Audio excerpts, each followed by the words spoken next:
The subject matter, I'm sure we have all read our Chicago Society forum. I don't want to read word for word from it. If you're unfamiliar with Michael and the work that he's done and his accomplishments and the awards that he has received, without further ado, brother members of the Chicago Society, let's give a warm welcome to Michael Traison.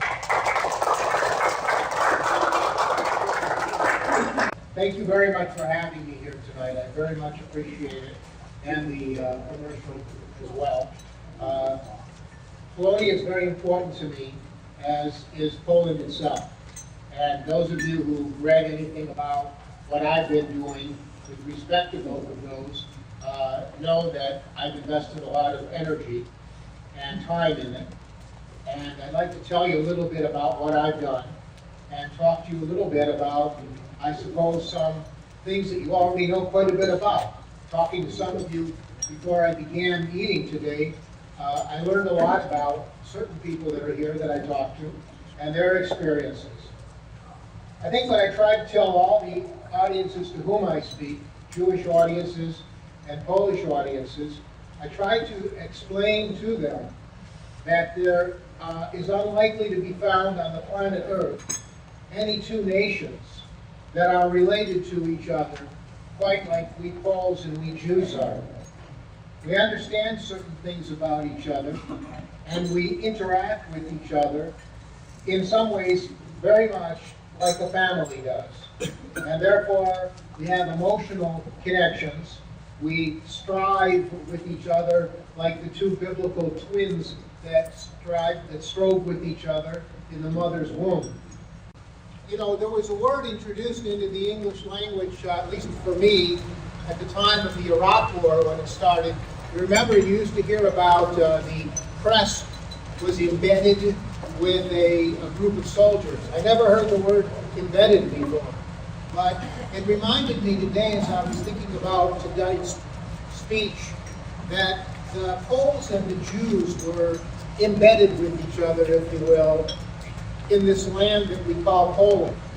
And I say the land we call Poland because you all know, more than most, that the borders of Poland have remained anything but static.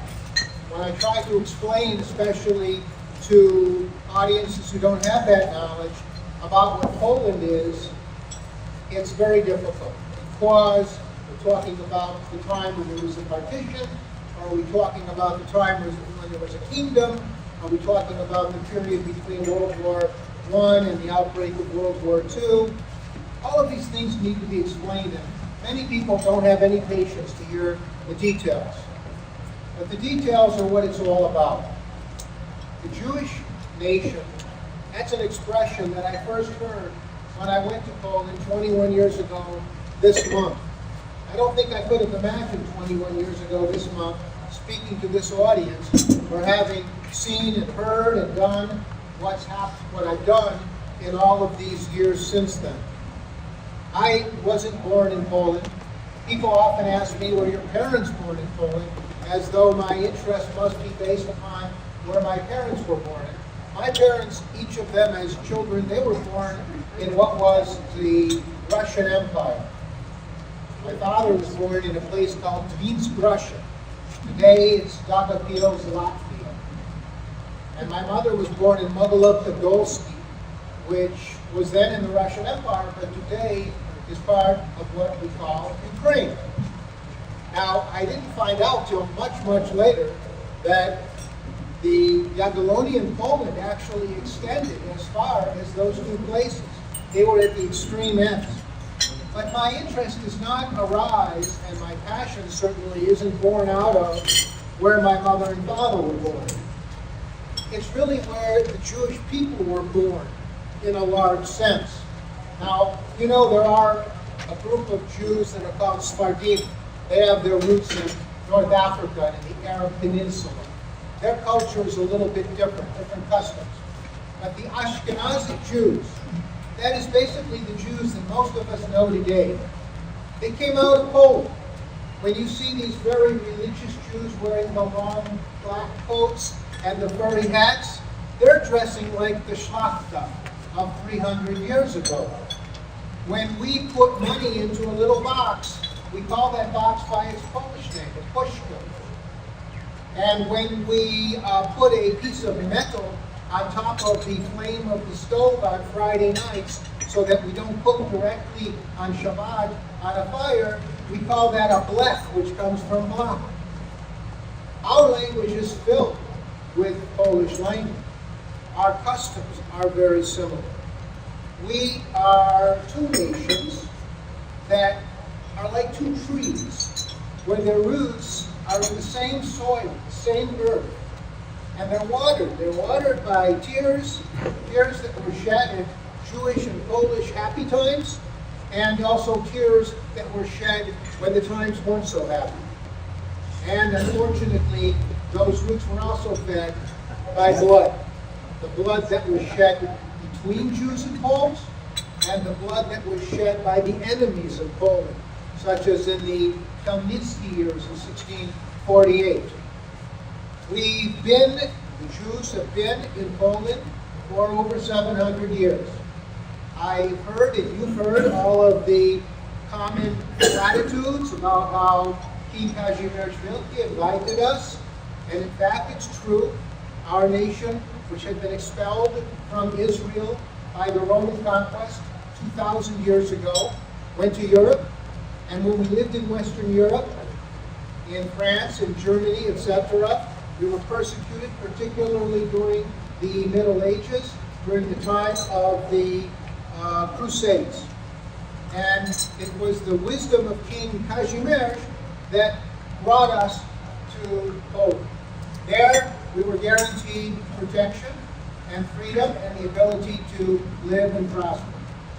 So it was a good time for us, a very good time. But we were living separately. And this created a tension, a strangeness, if you will. One of the things that I like to stress to people is that it's important not to speak in platitudes, not to pretend that we all lived happily together for all those 7 centuries. We didn't. We don't even today. We have difficult stresses between the two nations. We see xenophobia and nationalism, and we know that we have to face up to these realities. Obviously, when people really know each other, as some people have told me tonight, where they grew up, they knew Jewish people, they have a familiarity and a warmth, it makes a big difference between any two groups that are estranged when members of it know each other. And that's part of what I try to do in my work. My work in Poland, as I mentioned, started 21 years ago this month. But my knowledge of Poland, my knowledge of it as a Jewish homeland, began much earlier, even as a little child.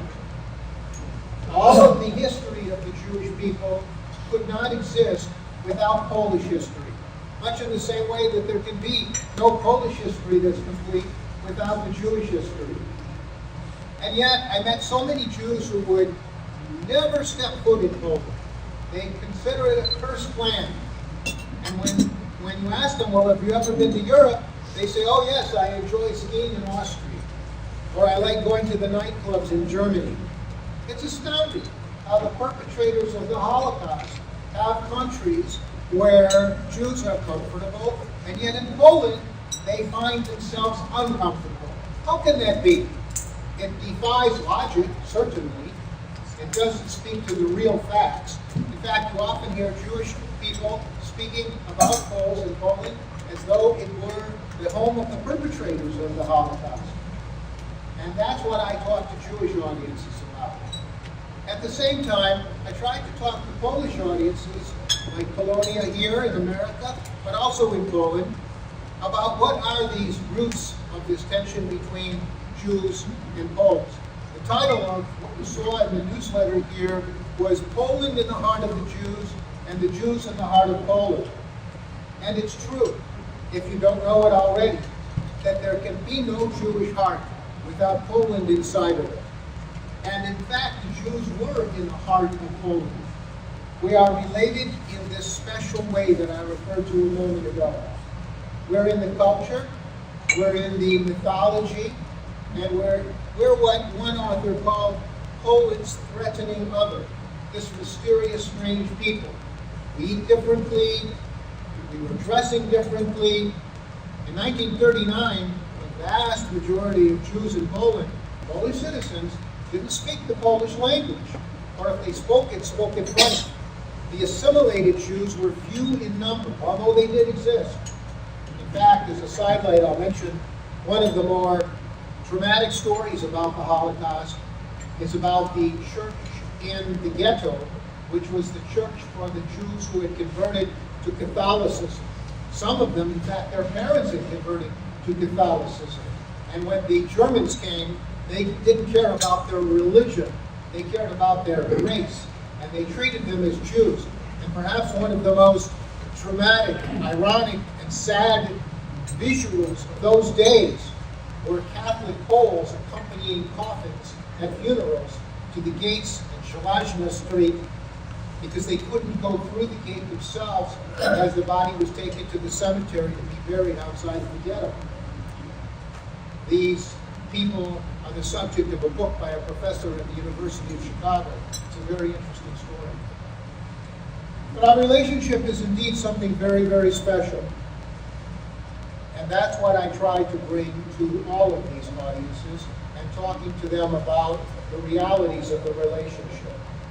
But why? What's the point of it all? Because these are unresolved issues. Because for us Jews, Poland is no less of a homeland in many ways than is the state of Israel itself.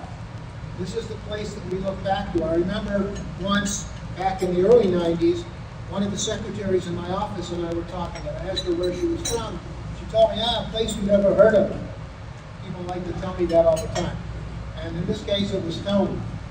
And I tried to explain to her that as a child, all I heard were stories about the wise men of Stone. Some of you know these fictional stories about people who were considered to be fools. They would do silly things. But this was part of the Jewish literature. When I went to Poland, I did not expect to experience what I did. I landed there on a Thursday afternoon, and I walked the streets. I visited to where the ghetto was. The next day, on a Friday, I took a train down to Krakow, and I visited to Auschwitz, and then Podgorje, and the area where Kłaszów once was.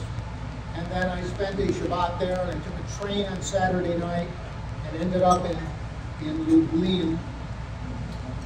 And I visited first, last was Maidan. The first was to Sobibor, but also to Belm. I went to the Piaski Forest. And when I was all done with this trip, I went back to Warsaw to Okinci and got the plane to Israel. That was supposed to be my 3.5 days. Instead, it became my 21 years and hopefully many more years, because I fell in love with Poland. When I landed, I could tell right away that this couldn't be my first time there. It was something that resonated with my Jewish soul. Sometimes I tell people, I think the year I was born in '46, when I took my first breath in that hospital in Detroit, I must have been inhaling some of the smoke still circling the globe from the chimneys that the Germans incinerated our people in. Whatever it was, it resonated with me. But I also had the experience, as is mentioned in the newsletter, of people walking up to me when they saw me walking around wearing the kippah, and they offered to show me things. Their reaction to me was very positive. I had good experiences. I often hear about these groups of kids that go to Poland on these so-called route trips, and they love to come back with negative stories about Poland. And those of us who are in Poland all the time, including the full-time people and the part-time people, we don't know where these stories come from, because none of us experience it. Well, I realized that they probably want a refund on their ticket if they didn't have some kind of dramatic story to tell about anti-Semitism in Poland. And then people ask me that question, is there anti-Semitism in Poland? That's always a difficult one to answer, because they could ask me the same thing about the United States or any other country. What I tell them is that you will not need to worry like you would in Paris, walking around with the yarmulke. Nobody's going to attack you in Poland. It doesn't happen. You don't read about it. And you also don't experience in the press the kinds of things that you read about, say, in Belgium, for example. But on the other hand, I try to also explain that anti-Semitism is probably the wrong word to use. I think more likely we need to look at these terms that I spoke of a moment ago, nationalism, xenophobia. These kinds of attitudes are what for some people, particularly in certain economic groups where they're deprived more of worldliness, if you will, and of travel and of experiences with other people. Well, those are some aspects of that. I wanted to say that the programs that I'm doing in Poland are basically along three lines. One is remembrance. I'm devoted to the idea that we should not forget that Poland was the homeland of the Jewish people. It's not just that 10% of the population was Jewish. It was more like 30% of urban Poland was Jewish. 1/3 of Warsaw, 1/3 of Łódź, 26% of Krakow, and Vilna, and Lvov, and you go on with it. So I'm devoted to remembrance, and therefore I put up signs all over the country. I do whatever I can to encourage people to remember the Jewish history. A week from this Sunday at 12 o'clock in Krakow, for the 16th year, we will be producing my ceremony honoring Christian Poles who are preserving Jewish heritage in Poland.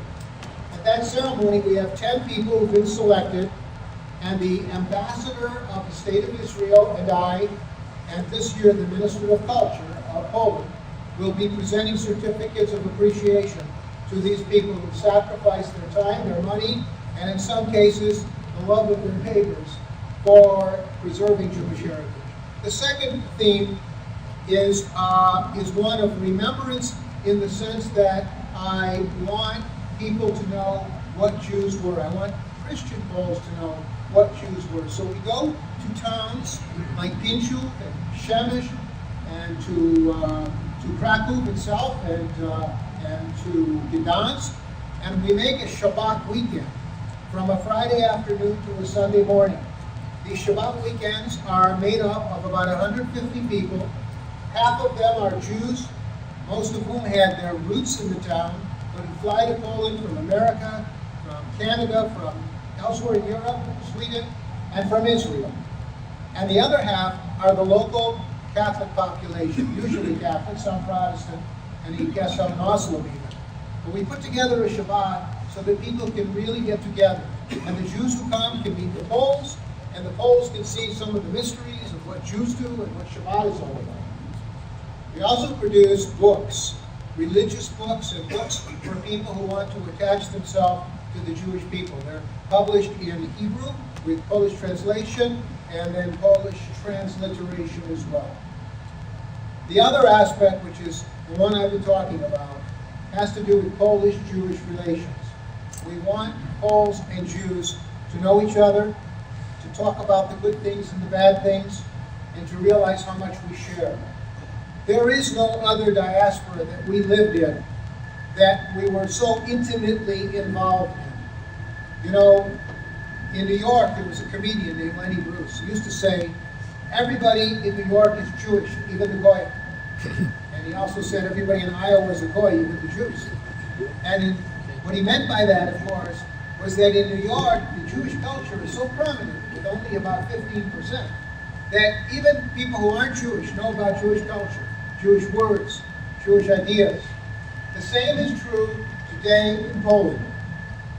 Even though there are hardly any Jews left compared to what was there in 1939, I've had no trouble with any Polish person, regardless of age, knowing what a challah is, because it's like the word chalka, knowing what Shabbat is. And in fact, I've had a hard time finding the one Pole who doesn't have some Jewish roots in their background, or some good friend of the family, some relationship with Jews. This is an environment where a Jew can really feel very, very comfortable that she or he is among friends. Let me just conclude with some numbers for you, though. In September of 1939, or September 1st, when the kids had returned from that summer vacation in August, when people were getting ready for the start of school and when fall was about to begin, there were 3.5 million Jews in Poland. 3.5 million. By the time the Germans were finished, in fact, you didn't have to wait till the end of the war.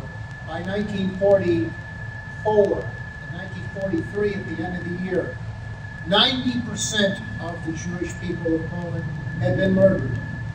And of the couple 100,000 that survived after the war, about half of those were Jews who had survived in the Soviet Union under very difficult conditions, and the other half, 100,000, had survived within Poland. Some were victims who still remained alive in the camps, and some of them were hidden by Poles and otherwise underground. That number of 200,000 quickly went down. There was violence in the streets. You know what happened in Kielce on July 4th, 1946? There were great difficulties, and Jews left very quickly. In 1957, you know, the shipyard and other kinds of strikes that were taking place, Jews left at that time as well. By 1968, by March 15th, 1968, it's estimated there were 25,000 Jews left. And then began this great purge, this great action of March 15th, 1968 under the communists. And then, we don't know how many Jews were left. We guess there must have been 3,000 or 4,000, but we used to say there were none. We'd read about how there were no Jews left, because the Jews that were there, for the most part, almost entirely, went underground. And for many years, until finally Poland brought an end, or Pope John Paul II, we should rest in peace, brought an end to communism, then Jews started to come out of the woodwork again. You know the story about Father Wexler, the priest from Lublin, who was with his mother at her bedside when she told him that he, in fact, even though he's a Jesuit priest, wasn't her biological son, but he was the son of a Jewish couple who had put him into her arms to protect him when they were taken away by the Germans. Those stories, I could tell you many of them are repeated over and over. There are thousands of people, especially girls, who were hidden in convents and girls who were hidden in homes of Poles, who at the end of the war remained with their Polish families. Some of them adopted the Catholic religion. Some became nuns, just like this man became a priest. And they're there today. Many of them were so young at that time, they don't even know that they came from Jewish households. They don't even know it. There are several books. One is called At the Mercy of Strangers, which talk about this dramatic story. So in my estimation, how many Jews are there today? The only accurate answer one can say is no one knows the answer to that. No one knows. But people who are familiar with the subject usually agree that there's something between 8,000 and 10,000 people who are Jewish, who identify themselves as Jews, and that if you then go to the next level, which is people who are Jewish either on their mother or their father's side, whether they know they're a Jew or not, the numbers are in the tens of thousands. My own guess, which when I tell it to people who are even more knowledgeable than I, that there's probably 80,000 of them. Nobody says, no, that's a ridiculously high number. One last point. There are approximately, I believe, over 300,000 people in Poland today who have a Jewish mother, grandmother or grandfather, one Jewish grandparent. That's an astounding number for a land that people thought there were no more Jews left at all. But when we talk about Jews over and over again, I'm using that word, we're not just talking about a religious group like in our country where people are different religions and we respect them for religions and we're all Americans. But in Poland, it has a much greater and a deeper meaning. I'm afraid there's just too much to talk about to get it all out in any coherent way, and I hope there'll be other opportunities. We do a program at the Polish Museum of America on an irregular basis where we try to bring Poles and Jews together to talk about these issues. And I hope the occasion will arise where you'll be able to join us. Thank you for listening.